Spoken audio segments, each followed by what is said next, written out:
యేసే పరిష్కారము అనుదిన Bible study కార్యక్రమం ప్రేక్షకులందరికీ యేసుక్రీస్తు వారి అద్వితీయ నామమున వందనాలు. ప్రభువునందు ప్రియ దేవుని బిడ్డలారా, నేటి దినము డాక్టర్ కారుపాటి శ్యామ్ సాగర్ గారి ద్వారా బైబిల్ స్టడీలోని వాక్య ధ్యానమును కీర్తనల గ్రంథము నుండి ధ్యానం చేసుకుందాం. మీరందరూ బైబిల్తోనూ నోట్బుక్తోనూ సిద్ధపడి ఉంటే డాక్టర్ కారుపాటి శ్యామ్ సాగర్ గారు ప్రార్థన చేసి ఈ దినపు వాక్య పరిచర్య చేస్తారు. ప్రభువునందు ప్రియ దేవుని బిడ్డలారా, ఈ రాత్రికాలపు వాక్య భాగం కొరకు ప్రార్థన చేసుకుందాం. ఈ రాత్రికాలపు వాక్య భాగము సహకారి విసన్నపేట తెల్లదేవరపల్లి వాస్తవ్యులు బొల్లిపోగు బాబురావు రోజా గారు, కుమార్తెలు రిషిత మనీష, అత్తమామలు కనగాల రాజు మల్లి గారు సహకారాన్ని ఇస్తూ ఉన్నారు. బాబురావు గారికి, రోజా గారికి ధన్యవాదాలు. కనగాల రాజు గారు, మల్లి గారికి, రిషిత మనీషా గారికి కృతజ్ఞతలు. దేవుడు ఈ కుటుంబాన్ని దీవించినట్లు ప్రార్థన చేద్దాం. ఎపిసోడ్ సహకారులు కావాలి, దయచేసి ప్రార్థించమని నేను మనవి చేస్తూ ఉన్నాను. ప్రార్థన చేసుకుని వాక్య ధ్యానానికి వెళ్లే ముందు 1-2 మాటలు. భారతదేశానికి ఉత్తర దిక్కున ఉన్న హిమాలయ పర్వతాల్లో ఎవరెస్ట్ శిఖరం అతి ఎత్తైనది. 27,000 చిల్లర అడుగుల ఎత్తు. అంత ఎత్తైనటువంటి ఆ శిఖరాన్ని 13 సంవత్సరాల వయసు గల ఒక దళిత బాలిక మాలవతి పూర్ణ మరియు ఆనంద్ అనేటువంటి ఒక ట్రైబల్ బాయ్ అధిరోహించి ప్రపంచ చరిత్ర స్థాపించారు. వారిని మన ప్రధాని గారు మోడీ గారు వారిని అభినందించి ప్రత్యేకంగా సత్కరించారు. క్లాప్స్ అనేటువంటి ట్రస్ట్ నేను స్థాపించాను కదా, దాని పక్షంగా ఈ ఇద్దరు బిడ్డలను ఏలూరు తీసుకొస్తున్నాం. 13వ తారీఖు ఆదివారం సాయంకాలం 3 గంటల నుంచి 5 గంటల వరకు ఈ ఇద్దరు బిడ్డలు మనతో ఉంటారు. 10th క్లాస్ ఇంటర్మీడియట్ విద్యార్థులు మరియు వారిని అభినందించాలనుకున్న పెద్దవారు కూడా ఈ కార్యక్రమంలో పాలు పొందాలని చెప్పి నేను మనవి చేస్తున్నాను. దయచేసి గుర్తెరగారండి. ఈ ప్రత్యేక కార్యక్రమం కొరకు మీరు ప్రార్థన చేయండి. వెన్యూ విషయంలో ఒక క్లారిటీ రావాలి, దాని కొరకై విజ్ఞాపన చేయమని మనవి చేస్తున్నాను. ప్రార్థించుకుందాం. బాబురావు గారు, రోజా గారు, రాజు గారు, మల్లి గారు, రిషిత మనీషా గారి కొరకు కూడా ప్రార్థిద్దాం. కనులు మూసుకొనండి, ప్రార్థనలో ఏకీభవించండి. మమ్మను మిక్కిలుగా ప్రేమిస్తున్న మా ప్రియ పరలోకపు తండ్రి, నేటి వాక్య ధ్యానం కొరకు మా ప్రేక్షకులు మేము ఎంతో ఎదురు చూస్తున్నాము. మీరు మాతో మాట్లాడండి ప్రభు. నిన్ను ఎరుగుట, నీవు పంపిన యేసుక్రీస్తు ప్రభువును ఎరుగుట, అంగీకరించుట నాయన మాకు రక్షణకు కారణం కనుక ప్రభువునందు విశ్వాసం ఉంచిన వాడు నిన్ను ఎరిగి ఉన్నాడు. అట్టి భాగ్యం మా ప్రేక్షకులకు ఇవ్వండి. ఎపిసోడ్ సహకారం అందించిన బాబురావు గారిని, వారి కుటుంబాన్ని, కనగాల రాజు గారిని, మల్లి గారిని, వారి కుటుంబాన్ని దీవించండి. చిన్న బిడ్డలను ఆశీర్వదించండి. అలాగే 13వ తారీఖు జరగబోయేటువంటి ప్రత్యేక కార్యక్రమంకు వెన్యూ విషయంలో ప్రార్థిస్తున్నాం, సహాయం చేయండి. ఈ రాత్రి మీ వాక్యము ద్వారా మాతో మాట్లాడండి. ఘనత, మహిమ, ప్రభావాలు మీరే పొందండి. యేసు నామమున వేడుతూ ఉన్నాము తండ్రి, ఆమేన్. ప్రభువునందు ప్రియ దేవుని బిడ్డలారా, దయచేసి మీ పరిశుద్ధ బైబిల్ గ్రంథాన్ని తెరవండి. కీర్తన గ్రంథం 102వ సంకీర్తన 25వ వచనము నుండి వాక్యాన్ని గమనించండి. చదువుతాను, చూడండి. ఆది యందు నీవు భూమికి పునాది వేసితివి, ఆకాశములు కూడా నీ చేతి పనులే. ఆది యందు నీవు భూమికి పునాది వేసితివి, ఆకాశములు కూడా నీ చేతి పనులే. నీవు నీ చేయి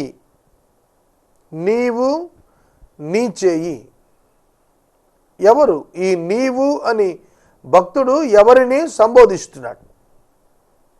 దేవుణ్ణి సంబోధిస్తున్నాడు. ఎవరు ఆ దేవుడు? ప్రభువైన యేసుక్రీస్తు. వాక్యం చెబుతుంది, ఆయన లేకుండా ఏదీ కలుగలేదు, సమస్తము ఆయన మూలముగా కలిగెను. అవును, ప్రభువైన యేసుక్రీస్తు మూలముగా సమస్తము కలిగాయి. ఆయన లేకుండా ఏది కూడా కలుగలేదు. కొలస్సీ పత్రిక మొదటి అధ్యాయము, కొలస్సీ పత్రిక మొదటి అధ్యాయము 16వ వచనం. ఏలయనగా ఆకాశమందు ఉన్నవియు భూమి యందు ఉన్నవియు దృశ్యమైనవి గాని అదృశ్యమైనవి గాని అవి సింహాసనములైనను ప్రభుత్వములైనను ప్రధానులైనను అధికారములైనను సర్వమును ఆయన యందు సృజించబడెను. సర్వమును ఆయన ద్వారాను ఆయన బట్టియు సృష్టింపబడెను. అన్నింటికంటే ముందున్నవాడై ఆయన సమస్తమునకు ఆధారభూతుడై ఉన్నాడు. ఆయన లేకుండా ఏదీ కలగలేదు. ఎవరు ఈ ఆయన అనే పదం ఎవరికి వర్తించిందంటే ప్రభువైన యేసుక్రీస్తు, అదృశ్య దేవుని స్వరూపి. అదృశ్య దేవుడు అనగా కనబడని దేవుని కనబడేటువంటి స్వరూపము, ఇన్కార్నేషన్. కనబడని దేవుడు, చూడలేని దేవుని యొక్క చూడగలిగిన స్వరూపము, ఇన్కార్నేషన్ ఆఫ్ జీసస్ క్రైస్ట్. యేసుక్రీస్తు యొక్క మానవ అవతారము. ఆయన మానవునిగా పుట్టాడు. దేవుణ్ణి ఆయన ప్రత్యక్షపరిచాడు. యోహాను సువార్త 1వ అధ్యాయం 18 వచనం గనుక మనం చూచినట్లయితే ఈ విధంగా ఉంది, ఎవడును ఎప్పుడును దేవుణ్ణి చూడలేదు. It is true. ఎవడును ఎప్పుడును అన్నప్పుడు దేవదూతలు సహితము, లూసిఫర్ సహితము, ఆర్చ్ ఏంజల్స్ సహితము, 24 ఎల్డర్స్ సహితము ఎవ్వరూ దేవుణ్ణి ఎప్పుడూ చూడలేదు. మరి ఎవరు చూచారు? తండ్రి రొమ్మున ఉన్న అద్వితీయ కుమారుడైన యేసుక్రీస్తు ఆయనను బయలుపరిచెను. యేసుక్రీస్తు ప్రభువు తప్ప ఎవడును ఎప్పుడూ దేవుణ్ణి చూడలేదు. ఆయనను చూచిన వాడు యేసు మాత్రమే. అర్థమవుతుందా?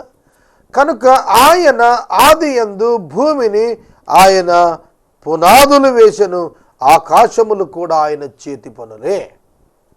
నీవు అన్నప్పుడు సృష్టికర్త. రోమాపత్రిక 1వ అధ్యాయంలో సృష్టికర్తను గుర్చి వ్రాశాడు. ఆయన ఎవని చేత సేవించబడేటువంటి వాడు కాడని అపోస్తుల కార్యముల గ్రంథము 17వ అధ్యాయంలో పౌలు గారు చాలా తేటగా ఆయన సెలవిస్తూ ఉన్నాడు. ఏథెన్సు వారికి పౌలు గారు వాక్యాన్ని చెబుతూ మీరు భక్తి కలిగిన వారై ఉన్నారు అని మాట్లాడుతూ చెప్పిన మాట, ఆయన ఎవరి చేత కూడా సేవించబడేవాడు కాడు. 24వ వచనం 17:24 చదువుతున్నాను. అపోస్తుల కార్యము 17:24. జగత్తును అందలి సమస్తమును నిర్మించిన దేవుడు తానే ఆకాశమునకును భూమికిని ప్రభువైనందున హస్తకృతమైన ఆలయాలలో ఆయన నివసింపడు. ఆయన అందరికీ జీవమును ఊపిరిని సమస్తమును దయచేయవాడు గనుక తనకు ఏదైనా కొదవై ఉన్నట్టుగా మనుషుల చేతులతో సేవించబడేటువంటి వాడు కాడు. That is Christ. ఆయన యేసుక్రీస్తు. మనుషుల చేత సేవించబడేవాడు కాదు, మనుషుల మీద ఆధారపడేటువంటి వాడు కాడు. సమస్త లోకాన్ని ఆయన సృష్టించినటువంటి సృష్టికర్త మనుషుల చేత సేవ చేయించుకుంటాడు. ఆయన కొరత ఉన్నట్టుగా. ఆయనకి ఏదో కొరత అయిందా? ఆయనకి ఎందుకు కొరత అవుతుంది? ఆయనకి కొరత లేదు. దేవునికి ఏ కొరత లేదు. దేవుడు భూమిని సృష్టించాడంటే అది ఆయన కొరకు కాదు, అది మన కొరకు అనే సత్యాన్ని మనం జ్ఞాపకం చేసుకోవాలి. ఆయన ఆకాశమును సృజించాడంటే ఆయన కొరకు కాదు, ఆయనకు ఏమీయూ అవసరము లేదు. ఆయనే సర్వము కలిగి ఉన్నటువంటి వాడు. అర్థమవుతుందా? ఆయనకి ఏ అవసరం లేదు. సోదరుడా, సోదరి, సృష్టిని కలుగజేసిన దేవుడు సృష్టి చేత సేవించబడేటువంటి వాడు కాడు. ఆయన కొరతలున్నట్లుగా మనుషుల వైపు చేతులు చాచేవాడు కాడు. ఈనాడు చాలామంది అనుకుంటున్నారు దేవుని పనులు చేయటానికి మేము లేకపోతే దేవుడు ఏం చేసుకోలేడు అనుకుంటున్నారు. ఎంత పొరపాటిది, ఎంత పొరపాటిది. దేవుడు సొలొమోనుతో మాట్లాడినప్పుడు, దావీదుతో మాట్లాడినప్పుడు కూడాను మందిరం కావాలని నేను అడిగానా? మందిరము కావాలనని, నాకు నివసించుటకు మందిరము కావాలనని నేను మిమ్మల్ని అడిగానా? ఈ ఆలయాలు ఎంత హస్తకృతమైన ఆలయాలు. సొలొమోను మందిర నిర్మాణం పూర్తయిన తర్వాత ప్రతిష్ఠ దినాన్ని చెప్పాడు. ఆకాశ మహాకాశములు పట్టజాలనటువంటి గొప్ప దేవా, నీవు ఈ హస్తకృతమైన ఆలయంలో ఎలా నివసిస్తావు? కనుక నాకు తెలుసు నువ్వు ఇందులో పట్టవని. సృష్టి యావత్తు ఆయన యందు కదలాడుతుండగా సృష్టిలో ఆయన ఎలా కదలాడతాడు? ఆయన అనంతుడు. అటువంటి దేవుడు ఈ యొక్క విశ్వంలోనికి ఒక నరుడిగా వచ్చాడు. ఈ లోకాన్ని నోటి మాట చేత సృజించిన శక్తి కలిగినటువంటి దేవుడు, సృజించిన శక్తి కలిగినటువంటి దేవుడు సాధారణమైనటువంటి మానవుని అవతారంలో ఈ లోకానికి వచ్చాడు. ఆది యందు నీవు భూమికి పునాది వేసితివి, ఆకాశములు కూడా నీ చేతి పనులే. ఆకాశములు కూడా నీ చేతి పనులే. యోబు గ్రంథంలో యోబు దేవుని సన్నిధిలో చాలా చక్కగా వర్ణన చేశాడు.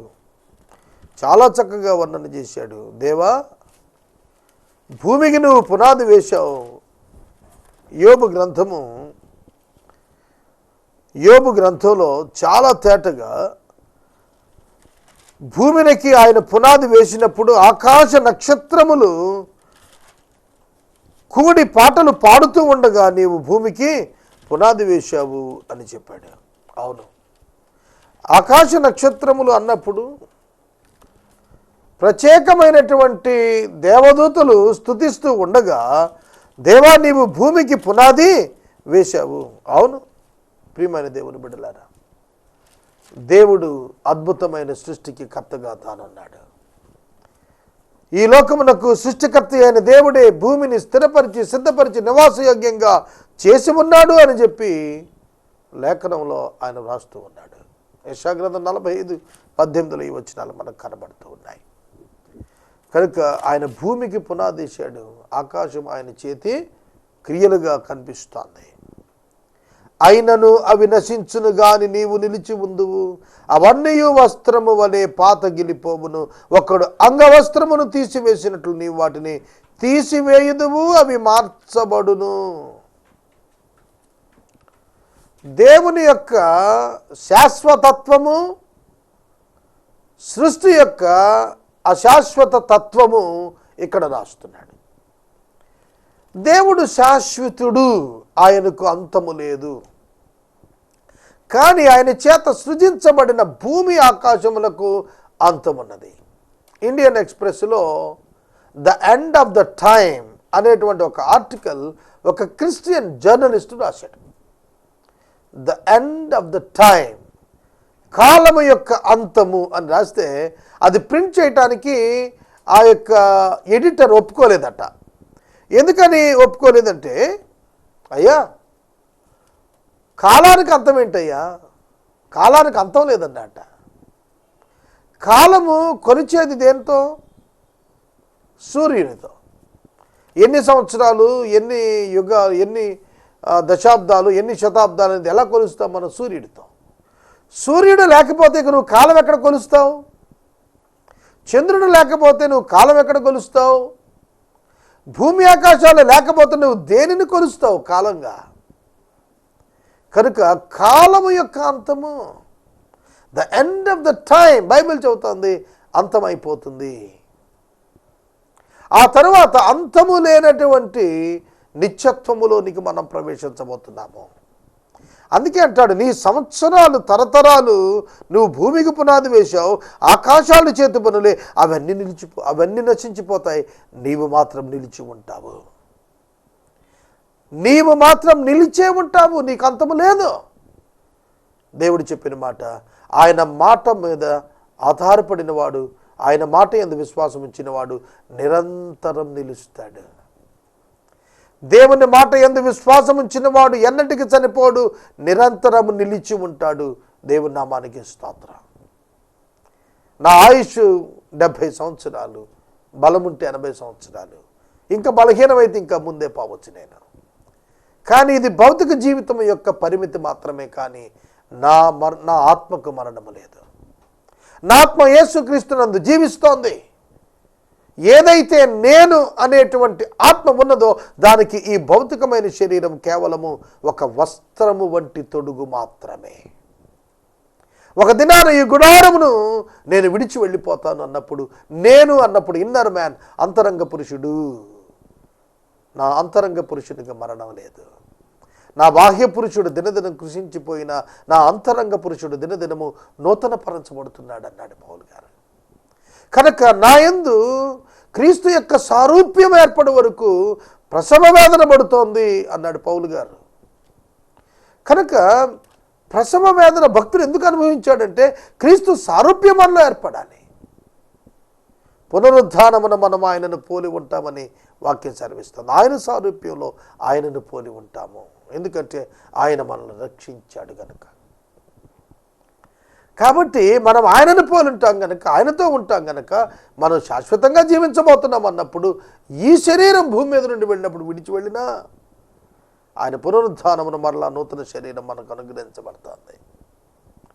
ఆ శరీరముతో శాశ్వతంగా నూతన భూమి, నూతన ఆకాశాల్లో మనం నివసించబోతున్నాం. పాత సముద్రము, పాత సూర్యుడు, పాత చంద్రుడు, పాత భూమి అన్నీ కూడా నశించిపోబోతున్నాయి. మిక్కుటమైన వేండ్రముతో భూమి లయమైపోయింది. పంచభూతములు కూడా మిక్కుటమైన వేండ్రంతో లయమైపోతాయని పేతురు భక్తుడు రాస్తున్నాడు. Who will believe this? ఎవరు నమ్ముతారు ఈ దినాన్ని? దీన్ని చరిత్ర సాక్ష్యం చెబుతోంది, శాస్త్రాలు సాక్ష్యం చెబుతున్నాయి. ఒక దినాన ఈ సృష్టి లయమైపోబోతోందని. ఇవాళ ఎకరం 30 లక్షలు, 50 లక్షలు, కోటి రూపాయలు అన్నట్టుంటే నేను నవ్వుకుంటున్నాను. ఏం చేస్తావు కోటి రూపాయలతో? నువ్వు తినగలిగేది అదే మెతుకులు, ఆ 4 మెతుకులే. నీ ఆరోగ్యం వికటిస్తే అది కూడా తినలేవు. ఎందుకు? మనం భూమి మీద మన యొక్క పోరాటం దేనికోసం? మన బ్రతుకు దేనికోసం? మన ప్రభువుకు మహిమ తేటానిక, లేకపోతే మనం భూమి మీద శాశ్వతంగా ఉంటామనే భ్రమలో నాశనం అవటానిక? ఒక ఆయన చాలా కోట్లు సంపాదించాడు. ఎవరికి పైసా ఇవ్వడు, ఎవరితో షేర్ చేసుకోడు. ఒక దినాన చనిపోయాడు. ఆ కోట్ల రూపాయల ఆస్తి వదిలిపోయాడు. ఏం తీసుకెళ్ళాడు? కనుక దేవుని పిల్లలు, దేవుని వాక్యము నిలిచి ఉంటుంది కనుక మనము కూడా నిలిచి ఉంటామనే నిరీక్షణతో లోకాన్ని త్యజించి జీవించాల్సిన అవసరం ఉన్నది. ఒకడు అంగవస్త్రము తీసివేసేటట్లుగా తీసేస్తాడు, మార్చేస్తాడు అని అన్నాడు. ఆకాశాన్ని చాప చుట్టినట్టు చుట్టూ అవతల పడేస్తాడు, నూతన ఆకాశం ఏర్పరుస్తాడు.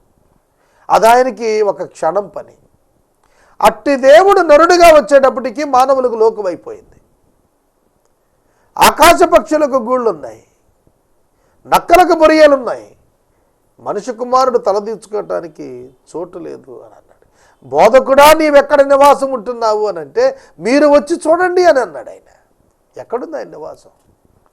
కనుక లోకాన్ని సంపాదించుకోవటానికి ప్రయాసపడకండి. ఈ లోకము అంతం కాబోతున్నటువంటి లోకం. మనం ఈ భూమి మీద నుండి పరదేశం యాత్రికులుగా వెళ్ళిపోబోతున్నాం. కనుక మన సిద్ధపాటు దేని కొరకై ఉండాలంటే ఆధ్యాత్మిక జీవితం కొరకు, మరణానంతర జీవితం కొరకు, క్రీస్తుతో కూడిన శాశ్వత నిత్య జీవం కొరకు మనల్ని మనం సిద్ధం చేసుకోవాలి. దేవా, నీవు ఏకరీతిగా ఉండువాడవు. దేవునిలో మార్పు లేదు. అబ్రహాముతో మాట్లాడినప్పుడు ఏ దేవుడు ఉన్నాడో, ఇస్సాకుతో మాట్లాడినప్పుడు అదే దేవుడు ఉన్నాడు. యాకోబుతో మాట్లాడినప్పుడు అదే దేవుడు ఉన్నాడు. అబ్రహాము నుండి 500 సంవత్సరాల అనంతరం వచ్చిన మోషేతో మాట్లాడినప్పుడు అదే దేవుడు ఉన్నాడు. మోషేతో దేవుడు మాట్లాడుతూ ఆ పొదలో నుండి, హోరేబు పొదలో నుండి ఆయన అంటున్న మాట, నేను అబ్రహాము దేవుడును, ఇస్సాకు దేవుడును, యాకోబు దేవుడును, నీ తండ్రి అయిన అబ్రాహాము దేవుడను.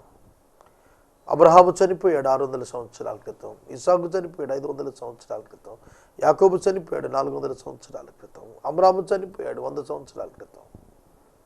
నీ దేవుడును నేను. Unchangeable God, unchangeable God. ఈ దినాన నేను యేసుని గురించి ప్రకటిస్తున్నాను. నా పితరులు చనిపోయారు, నేను కూడా చనిపోతాను. కానీ ఈ వాక్యము, ఈ దేవుడు శాశ్వతంగా ఉంటాడు. మనుషులకు రక్షణ ఇచ్చేటువంటి దేవుడు, ఏకదేవుడు, ఏకరీతిగా ఉండేటువంటి దేవుడు. ఎటువంటి దేవుడిని కలుగున్నా మనం సంతోషిద్దాం, అతిశయిద్దాం. దేవుడు నాకు పాఠాలు నేర్పిస్తున్నాడు, పోరాటం నేర్పిస్తున్నాడు. నా చేతులకు యుద్ధము, నా వేళ్లకు పోరాటం నేర్పమన్నాడు దావీదు. ప్రతి క్రైస్తవునికి కూడా దేవుడు ఆధ్యాత్మిక పోరాటాన్ని నేర్పిస్తున్నాడు. మనం ఒక ఆత్మీయ యుద్ధ రంగంలో ఉన్నాం కనుక మన నిరీక్షణ దేవునిపైనే ఆధారపడి ఉండాలి. నీ సంవత్సరములకు అంతము లేదు దేవా. దేవుని సంవత్సరాలకే కాదు, మనుషులంగా మన సంవత్సరాలకు కూడా యేసుక్రీస్తునందున్న వారికి అంతము లేనే లేదు. నా యందున్న వారికి ఏ శిక్షా విధి లేదని ప్రభువు ప్రకటన చేశాడు. నీ సేవకుల కుమారులు నిలిచి ఉంటారు, వారి సంతానము నీ సన్నిధిని స్థిరపరచబడును. I love this word, I love this word. నీ సేవకుల కుమారులు నిలిచి ఉందురు.